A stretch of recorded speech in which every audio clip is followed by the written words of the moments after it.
Okay, Assalamu alaikum. Bismillahirrahmanirrahim. Today we will discuss about NICE guideline. This guideline is updated in 2026. ठीक है। अच्छा, इससे पहले ना गाइडलाइन अपडेट हुई थी 2025 में नवंबर में, उसमें कुछ चेंजेस थी। अब ये दोबारा अपडेट हुई है मार्च 2026 में। ठीक है, तो सबसे पहले हम नवंबर की चेंजेस करते हैं कि क्या क्या चेंजेस हुई थी और देन फिर हम मार्च पे आते हैं। अच्छा, पहले जब लेट डिसेलरेशन आपकी 30 मिनट की ड्रेस में आती थी ना, तो वो हम उसे कंसीडर करते थे अंबर का फीचर। ठीक है, बट अब जब भी लेट डिसेलरेशन आएंगी ना, तो वो फिर रेड का फीचर होगा, अंबर का नहीं होगा। ठीक है, तो एक तो ये चेंजिंग आई थी 2025 की गाइडलाइन में। क्योंकि जब भी लेट डिसेलरेशन आती है ना, तो उसका मकसद क्या होता है कि फीटल हाइपोक्सिया है। ठीक है, तो फीटल हाइपोक्सिया में आपने फीटल डिस्ट्रेस में इमीडिएट एक्शन लेना होता है, आप उसे अंबर में कंसीडर नहीं कर सकते। तो जब भी अब लेट डिसेलरेशन का वर्ड जहाँ पे भी आपको मिले, तो फिर इट मीन्स कि ये पैथोलॉजिकल सीटीजी है। अच्छा, अब आ जाते हैं कि 2026 में क्या अपडेट हुआ है। 2006 में ये अपडेट हुआ है कि वो पेशेंट्स जो कि लो रिस्क हैं, जिनमें कोई कॉम्प्लिकेशन नहीं है, ठीक है, तो उनमें आप करते हैं इंटरमीडिएट ऑस्कल्टेशन।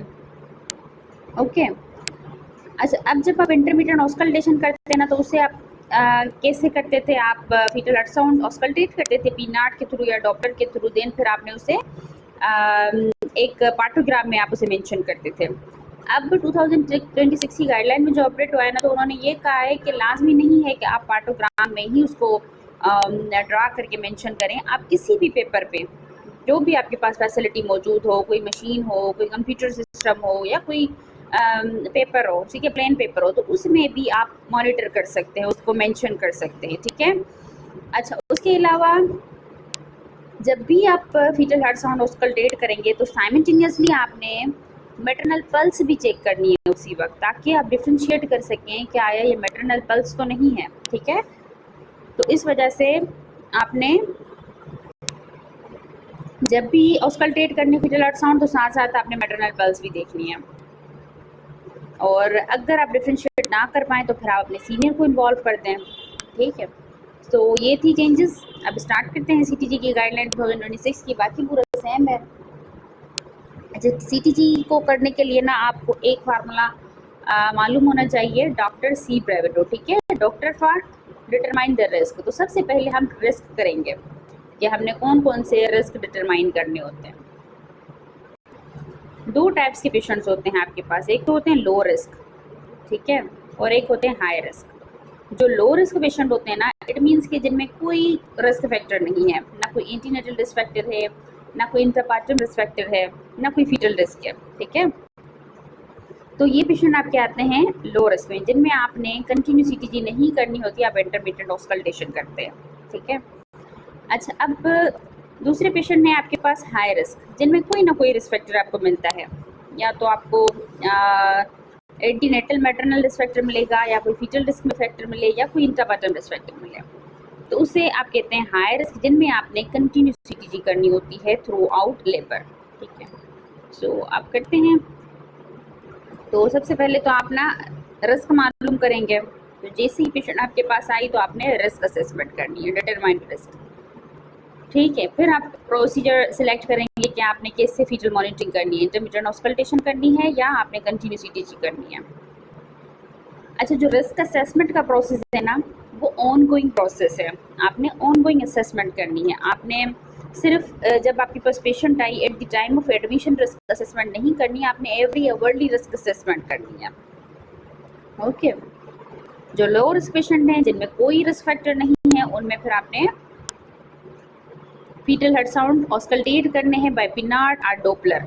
किस तरह से करने हैं वो डिपेंड करता है कि स्टेज ऑफ लेबर कौन सा है। अगर फर्स्ट स्टेज है, तो फिर आपने एवरी 15 मिनट्स के बाद करने हैं, और जिससे ही पेशेंट को कॉन्ट्रैक्शन होती है, तो उसके बाद आपने करने हैं, और एटलीस्ट अपने 1 मिनट तक ऑस्कल्टेट करने हैं। और सेकेंड स्टेज में आप एवरी 5 मिनट्स के बाद करते हैं।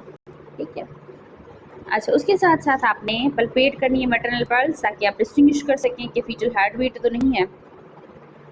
ठीक है, फीटल हार्ट बीट और मैटरनल पल्स को आप डिस्टिंग्विश कर सकें, तो इस वजह से आपने साथ साथ मैटरनल पल्स भी पल्पेट करनी है। अच्छा, उसके अलावा अगर आपको ब्रेडी मिल रहे हैं या आप डिफ्रेंशिएट नहीं कर पा रहे तो फिर आपने क्लिनिकल रिव्यू लेना है, आपने अपने सीनियर को इन्वॉल्व करना है। तो ये था इंटरमीडिएट ऑस्कल्टेशन। अब आ जाते हैं किन पेशेंट्स में आपने कंटिन्यूस ईटीजी करनी है।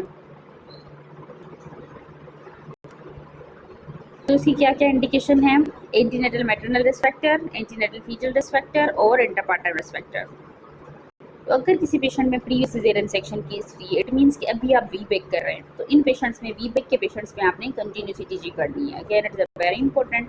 जो भी पेशेंट हाइपरटेंसिव डिसऑर्डर के साथ हैं और इनके हाइपरटेंसिव मेडिसिन पे हैं, उनकी भी आपने कंटिन्यूस ईटीजी करनी है। Prolonged rupture of membrane more than 24 hour, vaginal blood loss that is more than the show, it means कि हेवी शो हो या आईपीएच हो, तो उसमें भी आपने कंटिन्यूस ईटीजी करनी है। सस्पेक्टिव कोरियोअमनाइटिस या मैटरनल सेप्सिस में भी, प्री एक्सिस्टिंग डायबिटिक में भी, टाइप 1 या टाइप 2, या वो पेशेंट्स जीडीएम के जो मेडिसिन पे हैं, ठीक है, एंटी डायबिटिक ड्रग्स पे ले रहे हैं, ग्लूकोफेज या इंसुलिन पे हैं, उनमें भी आपने फिर लेबर के दौरान कंटिन्यूस ईटीजी करनी है। अच्छा, एंटीनेटल फीटल रिस्क फैक्टर क्या है? अगर non cephalic presentation, for example breech आपके पास लेबर में आती है, ओब्लिक लाई है या ट्रांसफर से, तो इनमें फिर आपने कंटिन्यूस ईटीजी करनी होती है। फीटल ग्रोथ रिस्ट्रिक्शन में, small for gestational age baby में, एडवांस जेस्टेशनल एज, अगर पोस्ट डेट प्रेगनेंसी के साथ आपके पास पेशेंट आती है, या पोली या इन हाइड्रोमिनियो से, या पेशेंट को कंप्लेन है रिड्यूस फीटल मूवमेंट की पास्ट 24 आवर में, ठीक है, तो उसमें भी आपने कंटिन्यूस ईटीजी करनी है।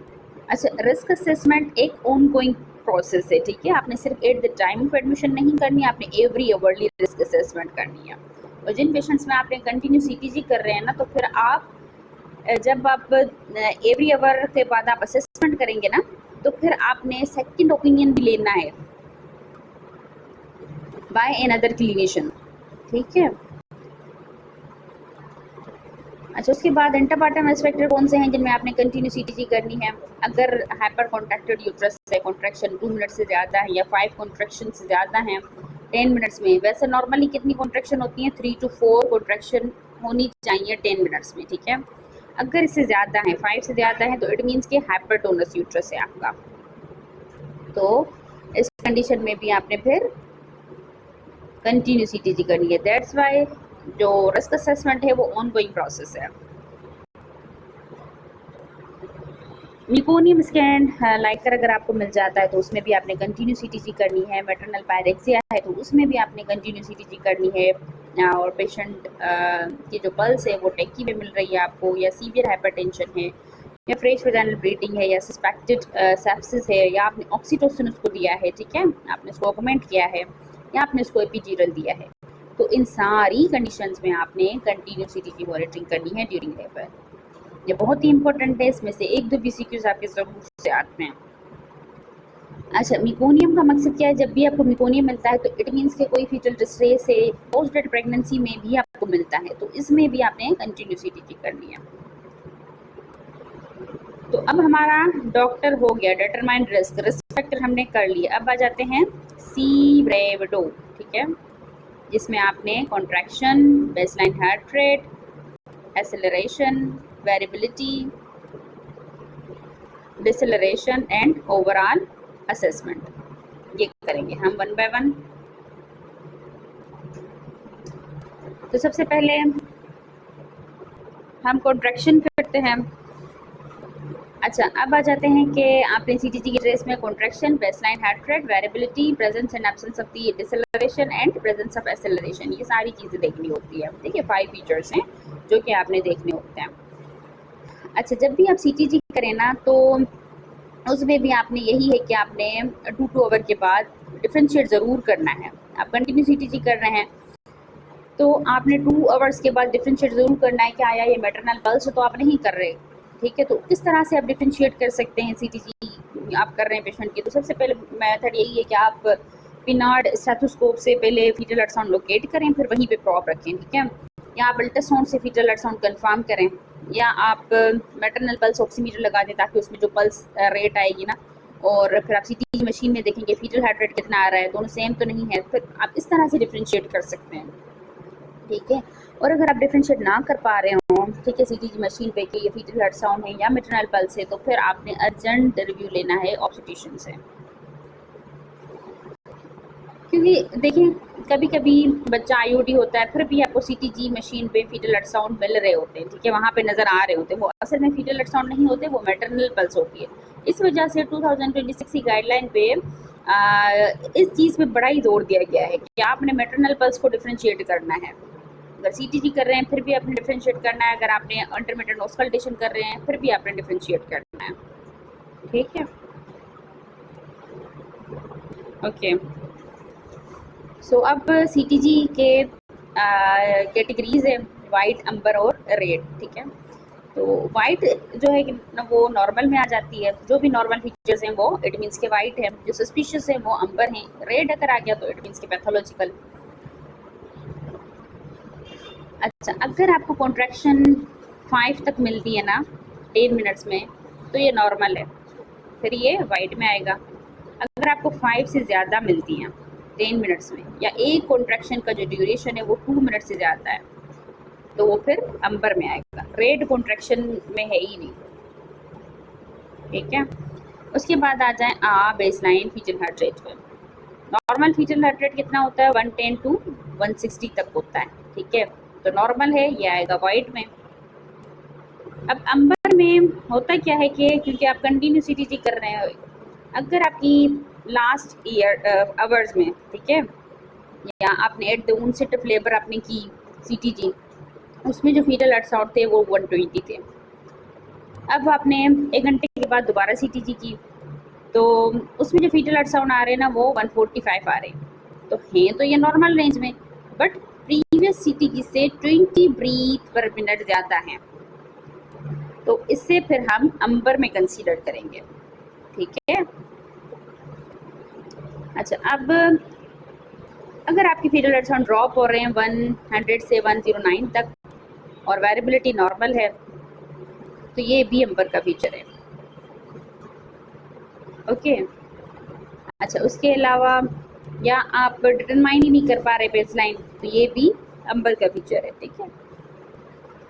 अच्छा, रेड में अगर आपकी फीचर हार्ट बीट 100 से कम हो रही है या 160 से ज़्यादा हो रही है, तो ये दोनों रेड में आएंगे।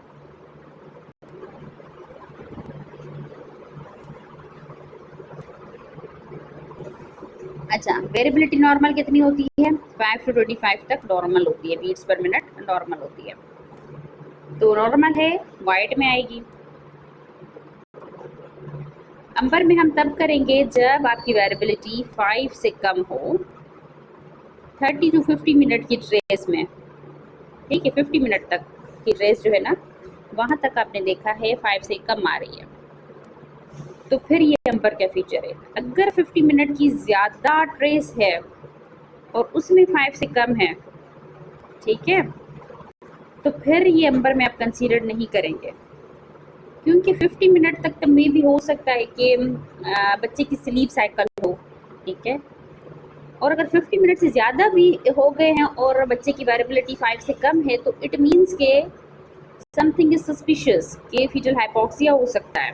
तो इस वजह से अगर 50 मिनट की ट्रेस में आपको वेरिएबिलिटी 5 से कम मिल रही है, तो फिर ये आप रेड में कंसीडर करेंगे, फिर आप अंबर में नहीं करेंगे, ठीक है।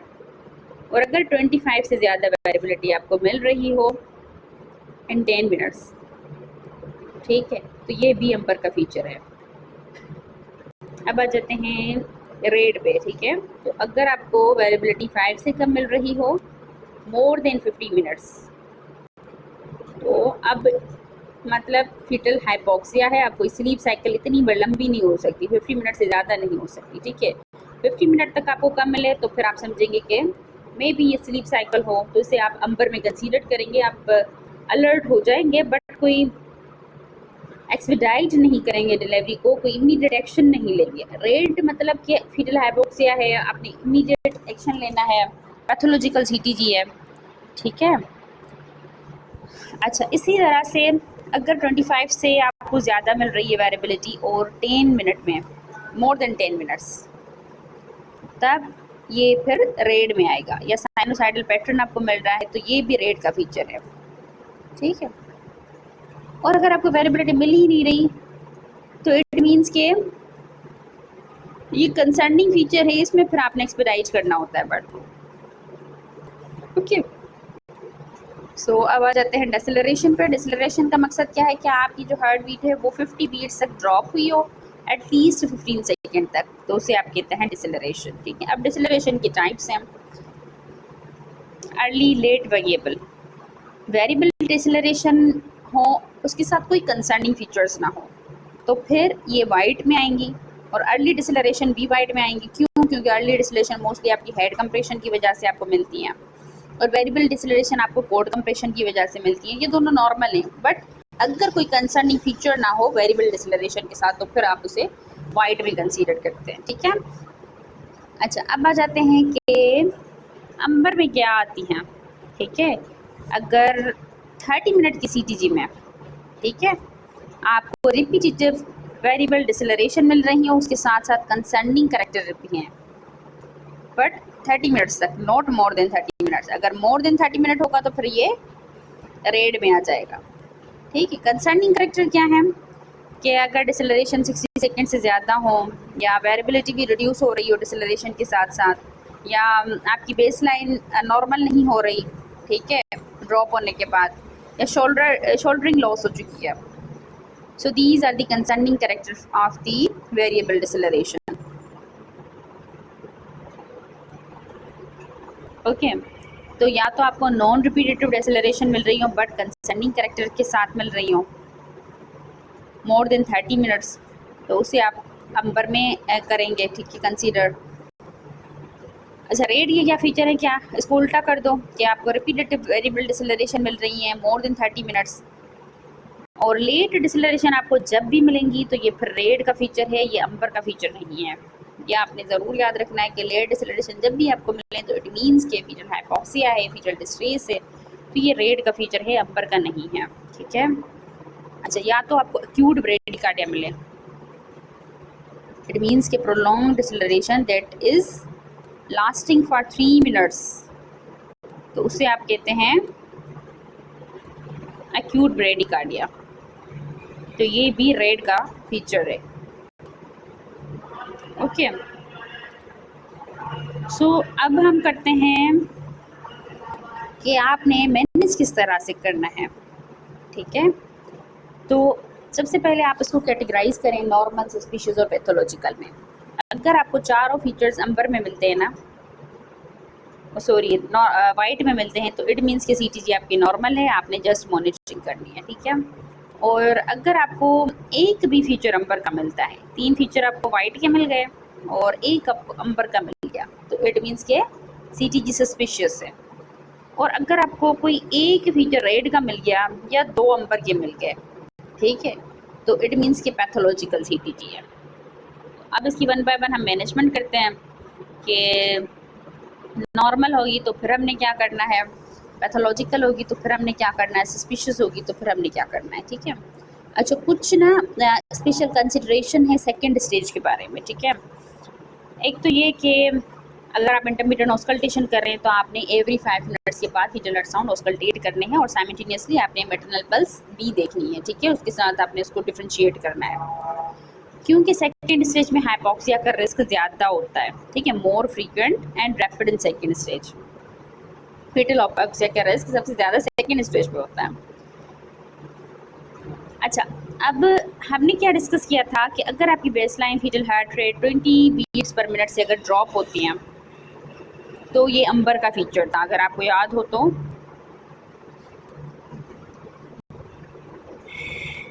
हियर यू कैन सी, तो ये अंबर का फीचर था। बट अगर आपकी foetal heart sound 20 breath per minute से ज़्यादा होती हैं और प्रीवियस लास्ट आवर की सीटीजी से अगर हम इसको कंपेयर करें तो, बट अगर यही फीचर्स आपको सेकंड स्टेज में मिले ना, तो फिर हम इसे रेड में कंसीडर करेंगे, फिर हम इसे अंबर में कंसीडर नहीं करेंगे। ओके, तो ये स्पेशल कंसिडरेशन है सेकंड स्टेज की कि अगर आपकी baseline foetal heart rate 20 beats per minute from the start of the labor at the last hour is a red feature if it is in the second stage. Okay, तो आपने करना क्या है, आपने सीनियर को इन्वॉल्व करना है। अगर सिंटोसिनोन चल रही है तो आपने इसको स्टॉप करना है, आपने पेशेंट को डिस्करेज करना है कि आपने कुछ नहीं करना। ठीक है, अच्छा, अब आ जाते हैं कि अगर आपकी नॉर्मल ट्रेस है ना, तो फिर आपने क्या करना है, आपने कुछ नहीं करना, आपने रूटीन केयर प्रोवाइड करनी है, आपने ओवरली उसकी जैसे आप रिस्क असेसमेंट कर रहे थे उसी तरह से आपने करना है।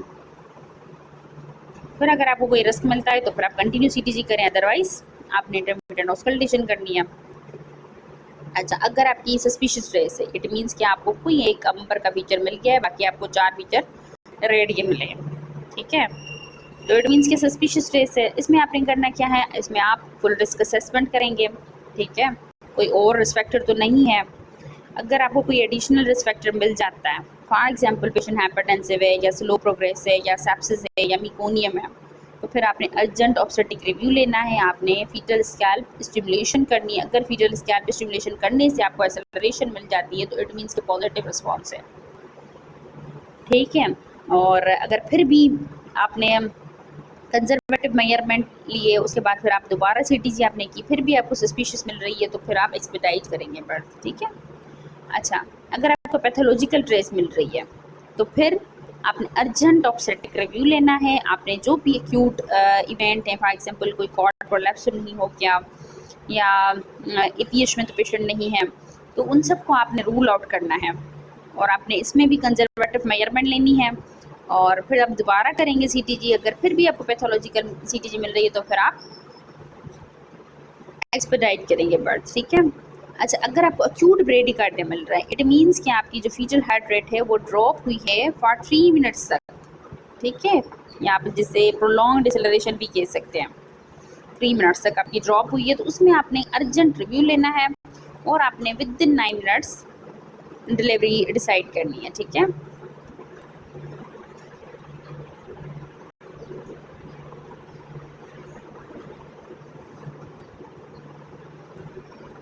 अच्छा, अब कंजर्वेटिव मेजरमेंट क्या है कि आपने मैटरनल पोजीशन, अगर पेशेंट सुपाइन पोजीशन में है तो फिर आपने उसको लेफ्ट लेटरल करना है, आपने उसको मोबिलाइजेशन के लिए उसको इनकरेज करना है। अगर उसे आपने एपिड्यूरल दिया है जिसकी वजह से उसको हाइपोटेंशन हुई है तो फिर आप लेफ्ट लेटरल करेंगे, आईवी फ्लूइड देंगे।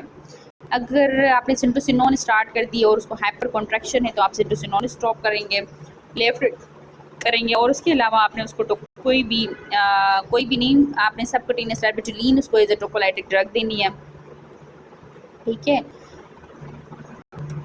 अच्छा, प्रीटर्म में जो बेस्ट टोकोलाइटिक एजेंट है वो है नेफेडिपिन, बट हाइपर कॉन्ट्रैक्शन अगर हो ना तो उसमें फिर जो बेस्ट टोकोलाइटिक एजेंट है ना, दैट इज़ दी टर्बिटोलिन। ये आपने याद रखना है क्योंकि आपके केस में काफ़ी मरतबा रिपीट हुआ है, ठीक है।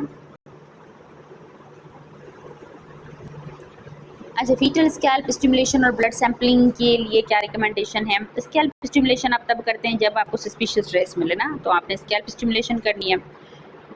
और अगर स्कैल्प स्टिमुलेशन के बाद आपको सीटीजी में एक्सेलरेशन मिलती है तो इट मीन्स के पॉजिटिव रिस्पॉन्स है, फिर आपने कंटिन्यू मॉनिटरिंग करनी है।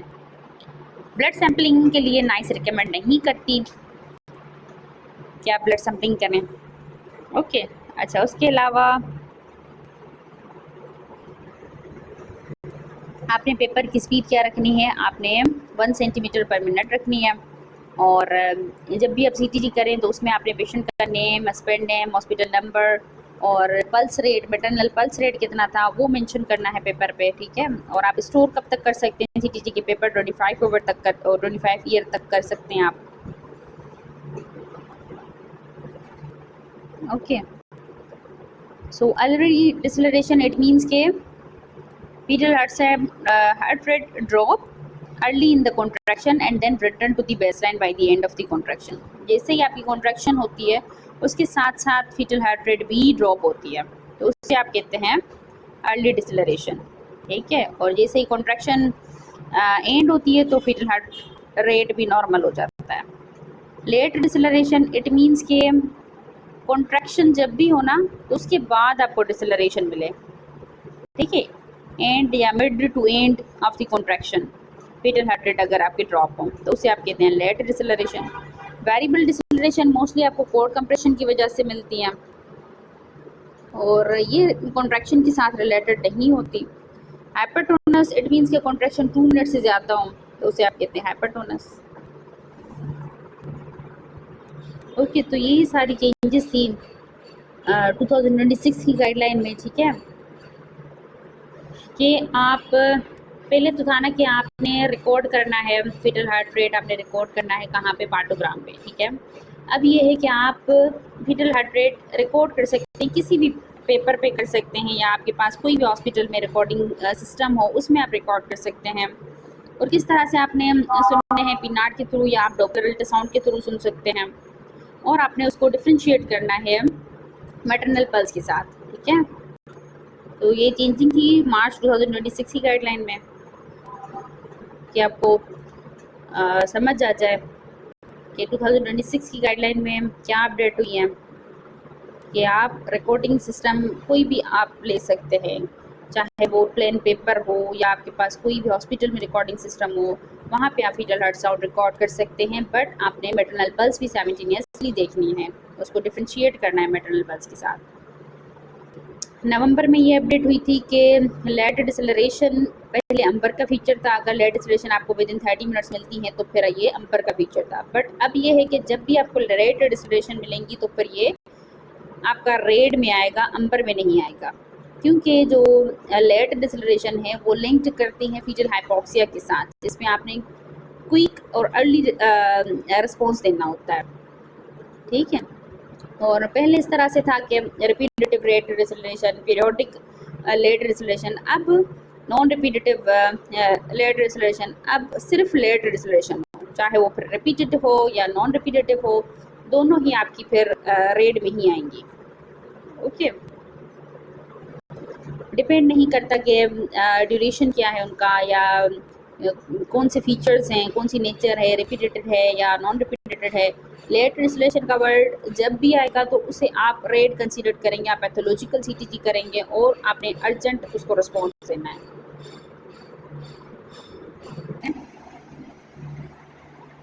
28-year-old primary gravida at 40 weeks of gestation is in active labor. Upon reviewing CTG trace, the fetal heart rate baseline noted 175 है, वेरिएबिलिटी नॉर्मल है और मैटरनल टेम्परेचर भी है 38 डिग्री सेल्सियस, कोई डिसलरेशन नहीं है। तो आप इसको कैटेगराइज करेंगे ये नॉर्मल है, सस्पिशियस है, पैथोलॉजिकल है या रीएश्योरिंग है। तो सबसे पहले आप देखें कि बेसलाइन हार्ट रेट कितनी दी गई है, 175।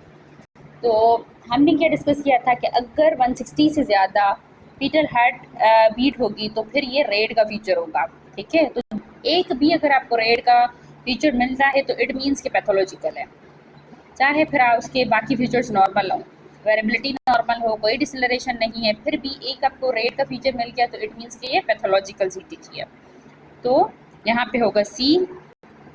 तो इसी तरह से आपने अच्छे से पहले इसको याद रखना है कि कौन कौन से फीचर्स रेड के हैं, कौन से वाइट के हैं, तब ही आप उसको क्लासीफाई कर सकेंगे।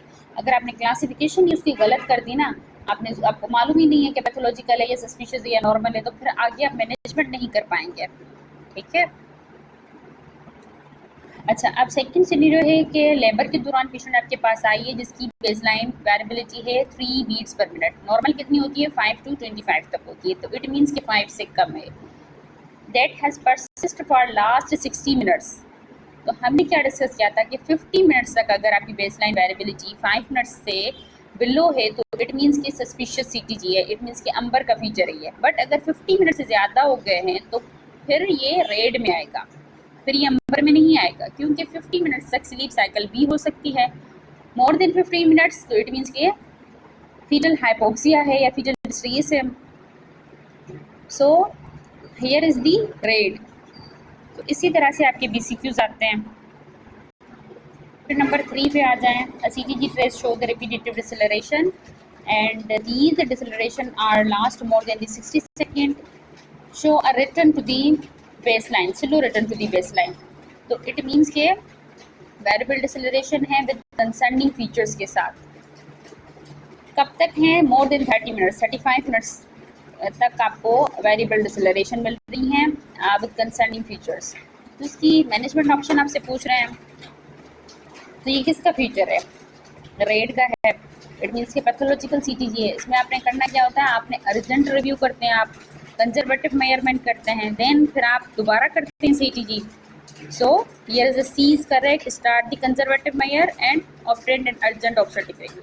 सो आपके बेसिक्स इसी तरह से आते हैं। अगर आपने अच्छे से याद कर लिया ना कि कौन कौन से फीचर्स रेड के हैं, कौन से वाइट के हैं, कौन से अंबर के हैं, तो फिर आप उसको इजीली क्लासीफाई करके और कर सकते हैं basically. Okay, so that's all about it.